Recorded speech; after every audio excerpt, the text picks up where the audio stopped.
የኔ ምርጫ። የዛሬው ታሪካችን ትልቁ መልስ ለራስ የሚሰጥ ክብር መሆኑን ይነግረናል። ነገሩ እንዲህ ነው።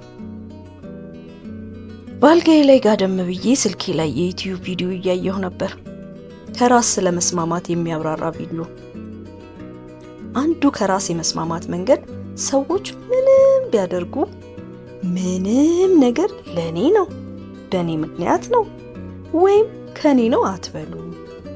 ሰው ውስጡ ካለው ነገር ተነስቶ የሚያደርገውን ያደርጋል። ሲፈልግ ይደሰታል፣ ያዝናል፣ ይደግፋል፣ ይቃወማል፣ ይኮንናል ወይ ደግሞ ያመሰግናል። ሁሉም ደግሞ ቋሚ አይደለም። ዋው!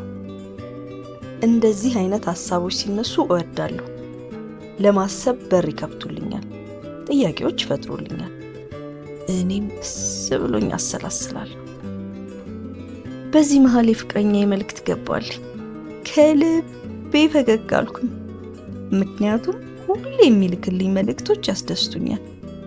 ቃላት አመራረጡ፣ ሀሳቦቹ፣ ብቻ የሱን መልእክቶች ሳስብ ደስታ ይወረኛል፣ ሀሴት ይሰማኛል። እንዴት ነሽ? መልካም ቀን ይሁንልሽ። የት እንገናኝ የኔ ቆንጆ? ማብቂያ የሌለው ፍቅር ይዞኛል። ምን አድርገሽኝ እንደሆነ እንጃ፣ ካላንቺ የማስበው የለኝም።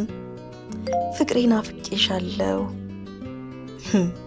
በእርግጥ ከእነዚህ የተለመዱ መልእክቶቹ አንዱ አልነበረም የዛሬው። ከምጠብቀው ውስጥ አንዱም የለም። ሰማይ ምድሩን ያዞረብኝ መልእክት ነበር። ምን ውስጥ ነበርኩ የሚያሰኝ። አብረን መቀጠል እንደማይገባን አስባለሁ። ችግሩ እኔ ነኝ፣ አንቺ አይደለሽም። ለጥቂት ሰከንዶች መተንፈስ አልቻልኩ።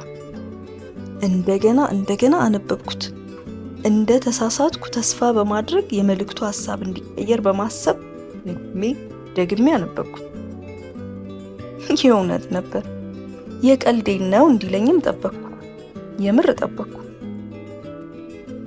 እጆቼ እየተንቀጠቀጡ ስልኬን አነሳለሁ፣ አስቀምጣለሁ፣ እቀመጣለሁ፣ እነሳለሁ። ባለማመን ውስጥ ዋኘሁ። ተረበሽኩ። እንባዬ ዱብ ዱብ አለ።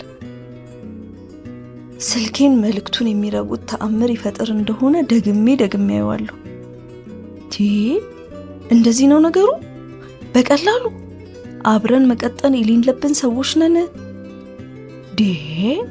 እስከ እርጅና እንደምንቆይ ያመንኩበት ሰው፣ በህይወቴ ሁሉ ጠንካራ ሰው ነሽ አምንብሻለሁ ያለው ሰው፣ ያለምንበት እንደርሳለን አብረን እናረጃለን ያለው ሰው፣ እንዲህ በአንድ መስመር በአንድ መልእክት።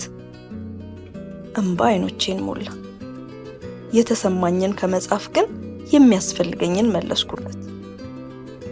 እሺ መልካም እንዳልከው ይሁን ብዬ። እንዲህ ማለት ቀላል አልነበረም። ቀላል አይደለም። ከራሴ ብዙ ታግያለሁ። የተሰማኝን ህመሜን፣ ያለኝንም ጥንካሬን የያዘ መልእክት ነበር። የሚገባው መልስ ነበረ። ልክ ነኝ። ከመላኬ በፊት ግን ስንቴ ራሴ እንደተጠራጠርኩት። ቀልዴን ነው ይለኛል ብዬ መልእክቱን ከመላክ እንደዘገየሁ ሌላ መልእክት መጣል።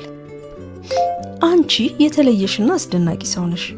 ራሴን ሰው ለማድረግ፣ ላንቺ የምገባ ሰው ለመሆን፣ እኔን ለመገንባት ጊዜ እፈልጋለሁ። ካንቺ ምንም ችግር የለም የሚል የማላውቀው ሰው ነበረ እንዴ? ምን ማለት ነው ይሄ? አሁን በደንብ ከቀልቤ ሆኜ ያነበብኩት። ካንቺ ችግር የለም። እሺ ብዬ መለስኩለት። አሁን በጣም ተረጋግቻለሁ። ድንጋጤ ነጎድጓድ እንደሚያልፈው አልፎ ወደ ቀልቤ ተመልሻለሁ። ከጥቂት ደቂቃዎች በኋላ ደወለ። ምን ሊለኝ ነው? ውሸት የለው ሊለኝ ነው? ተረበሽኩ። የምሩም ቢሆንስ? እንደገና ናወስኩ። ራሴን ተጠራጠርኩ። ምን እንደምፈልግ፣ ምን እንደማደርግ ተምታታብኝ። ግን ደግሞ አንስቼ የሚለውን መስማት አለብኝ። አነሳሁት። አቤት። ተናዷል፣ ተቆጥቷል።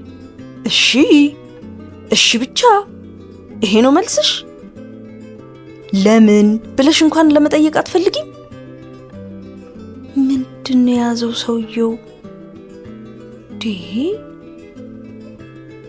ተረጋጋሁና መልስ ሰጠሁት። ውሳኔህን እንደማከብር እኔ ነገርኩ እና ከእንግዲህ አትወጂኝም? ምን አይነት ጥያቄ ነው? ሰውየው ጤና የለውም እንዴ? ከኔ መውደድ ጋር ምን አገናኘው? ምን አይነት ጥያቄ ነው? ቆይ እንድንለያይ ወሰንክ? መልሰህ እንድታገል ትፈልጋለህ? አብረን ባንሆን ትጎጃለሽ ብዬ አስቤ ነበረ። በጣም ቀዝቃዛ ሆነሻል። ምንም አልተሰማሽም እንዴ? ምን ፈልገህ ነበረ? ከኔ ጋር እንድትቆይ እንድለምንህ? ምን ማለት ነው? በቃኝ አልክ፣ ተቀበልኩ። ድምፁ ከፍ አለ። የምር ተቆጣ። መጀመሪያውኑ አትወጂኝም፣ ፈጽሞ አትወጂኝም። ለምን እንኳን አትይም? ከኔ ጋር ለመቆየት መጀመሪያም ፈቃደኛ አልነበርሽም።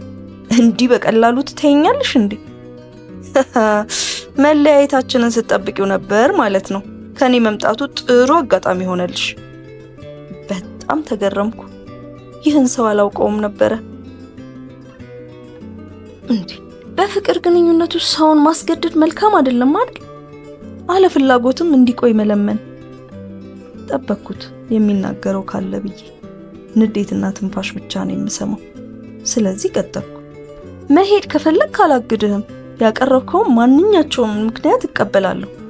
ነገርኩሽ እኮ መጀመሪያም ፍቅር የለሽም። ዝም አልኩት። ስሜቱ የኔ ነው። ሌላ ሰው ሊናገርልኝ አይችልም። ወደሻል አልወደድሽም ሊለኝ አይችልም ማንም። እኔ ልጎዳሽ አልፈለኩም። ሁኔታው ግን ያስደነግጥሻል ብዬ አሰብኩ። መለሰልኝ። እርግጥ ነው እያዘንኩ ነው አልኩት። ነገር ግን ያደረከው አስበህበት ስለሆነ የኔ ማዘን ምንም አያስተካክልም። ውሳኔህን አሁንም እቀበላለሁ። በቃ እንዲህ ነው? በእርግጥ ጨርሰሻል? አልኩሽ እኮ መጀመሪያም አትፈልጊኝም። ይህን ሲለኝ ይበልጥ ጠነከርኩ። የሆነ መጥፎ ጨዋታማ ይዟል እንጂ ነገሩን ወደ እኔ ያዞረው እኮ። እፎይ አንተ መልእክቱን በላክልኝ ቅጽበት ጨርሰሃል። እኔ እኮ የተለየ ምንም አላደረኩም አልኩት። ዝምታ ሰፈነ። ጆሮዬ ላይ ዘጋው። በስልኩ ገጽ ላይ ያለውን መልኬን ተመለከትኩ። ሰላም ተሰምቶኛል። ተሸክሜው እንደነበረ ያላወቅኩት ሸክም ሲቀለኝ ተሰማኝ። አንዳንድ ሰዎች ፍቅር አይፈልጉም፣ አብሮ መዝለቅ ምናምን አይፈልጉም። ያዝ ለቀቅ እያደረጉ ያለነሱ ስትሰበር ማየት ብቻ ይፈልጋሉ። እንዴ ፍቅር የጦር ሜዳ መሆን አለበት እንዴ? ራስሽን ከዚህ አዙሪት ከፍ አድርጊ። አስታውሺ፣ ከዚህ በላይ ነሽ። እንዴ ትክክለኛው ሰው እኮ እንደምትጨነቂለት ለማመን እንደምትወጂው ለመረዳት ፈጽሞ እንዲህ ማድረግ አያስፈልገውም። እውነተኛ ፍቅር ይቆያል፣ ያምናል፣ ይታመናል። ወይ ጉድ! እኔን የገጠመኝ ግን ይገርማል። የዛሬው ታሪክ እንዲህ አለቀ። ከወደዳችሁት ላይክ፣ ሼር እና ሰብስክራይብ ያድርጉ። ተመሳሳይ አጋጣሚ ኖሯችሁ በተለየ መንገድ ከፈታችሁት ኮሜንት ላይ አስቀምጡልን። ማን ያውቃል ሌሎች ይማሩበት ይሆናል።